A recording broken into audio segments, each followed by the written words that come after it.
Salam sejahtera bagi saudara semuanya.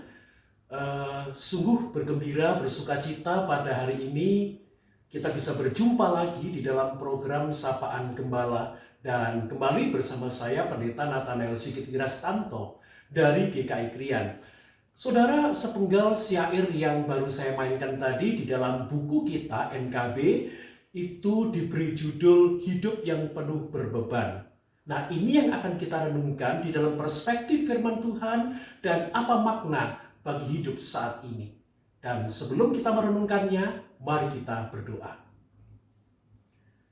Tuhan, kami bersyukur pada saat ini kembali kami berjumpa di dalam program Sapaan Gembala.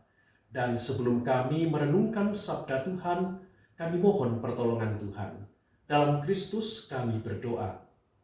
Amin.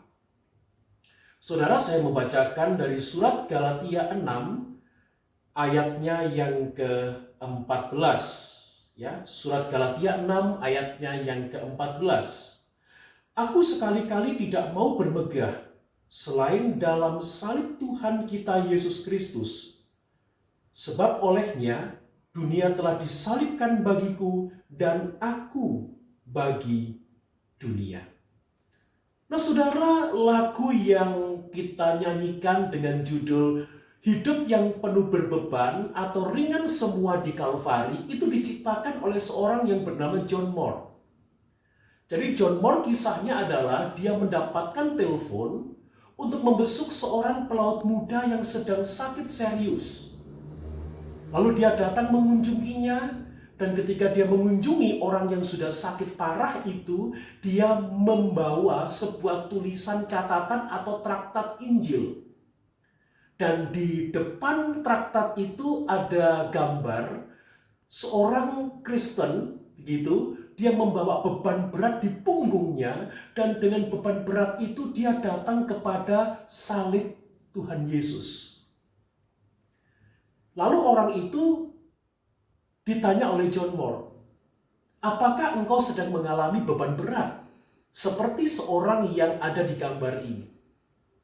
Maka dia mengatakan, betul, dengan mengangguk kepala. Kalau begitu mari kita berdoa. Ketika selesai berdoa, kemudian John Moore mengatakan di dalam kesaksiannya, saya tidak melupakan bagaimana orang muda yang sakit itu mengatakan, semuanya betul-betul sudah selesai ringan di Kalvari. Dan ketika dia sampai di rumah, masih ingatannya masih hangat, maka dia menuliskan pengalaman itu sehingga menjadi sebuah nyanyian atau sebuah lagu yang kita kenal sampai sekarang. Namun pertanyaannya adalah, apakah John Moore memang menginginkan lagunya akan menjadi nyanyian sepanjang masa yang dikenal oleh banyak orang? Saya percaya tidak ada pikiran itu di dalam pikirannya. Tetapi orang melestarikan nyanyian itu menjadi nyanyian yang lestari dari masa ke masa, ringan semua di Kalvari, itu karena dalam nyanyian itu ada dua hal. Yang pertama berdasarkan pengalaman iman, dan yang kedua ada unsur firman Tuhan. Jadi nyanyian yang ada pengalaman iman dan unsur firman Tuhan tidak akan lekang oleh waktu. Nasibnya tidak ditentukan oleh selera pasar yang hari ini ada dan menjadi hits, bulan depan entah siap untuk binasa atau tidak. Dari peredaran. Semua yang berdasarkan firman Tuhan akan lestari. John Moore membawa nama Kristus ketika dia melawat pemuda itu.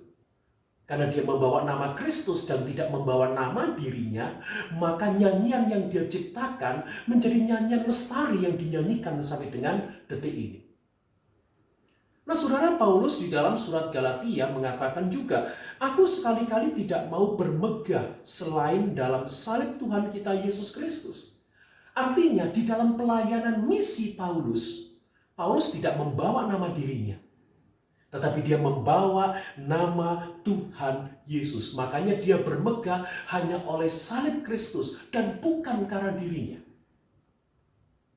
Sehingga kalau kita runtutkan adalah apa yang dilakukan oleh Paulus, pelayanan misi dengan membawa nama Kristus, itu berlanjut di dalam tanda kutip ya.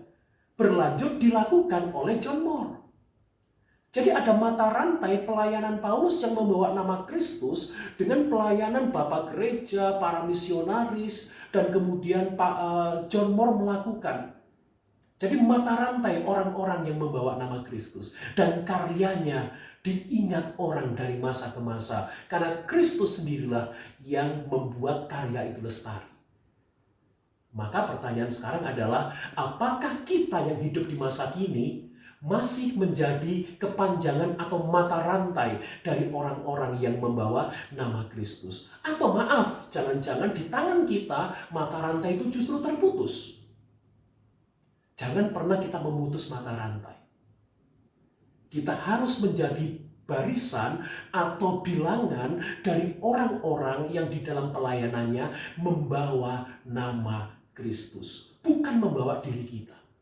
Kalau yang dibawa bukan nama Kristus, maka orang akan mudah patah, orang akan mudah mogok, orang akan mudah emosi, dan sebagainya. Karena yang dibawa bukan nama Kristus.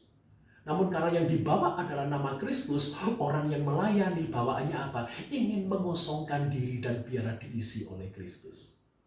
Mari kita menjadi bagian dari orang-orang yang menjadi bagian mata rantai dari orang-orang yang membawa nama Kristus. Jika Paulus sudah melakukan, John Moore sudah melakukan, maka sekarang tiba saatnya kita pun melakukan. Mari kita berdoa. Bapa di surga, kami bersyukur perenungan singkat pada hari ini boleh mengingatkan kami bahwa kami adalah bagian yang utuh dari orang-orang yang membawa nama Kristus di dalam pelayanan kami. Berkatilah kami, berkatilah keluarga dan karya layanan kami, sehingga dalam apapun yang kami lakukan bukan diri kami yang kami wartakan, tetapi nama Kristus. Terima kasih ya Tuhan, di dalam nama Tuhan Yesus kami berdoa. Amin. Tuhan Yesus memberkati saudara.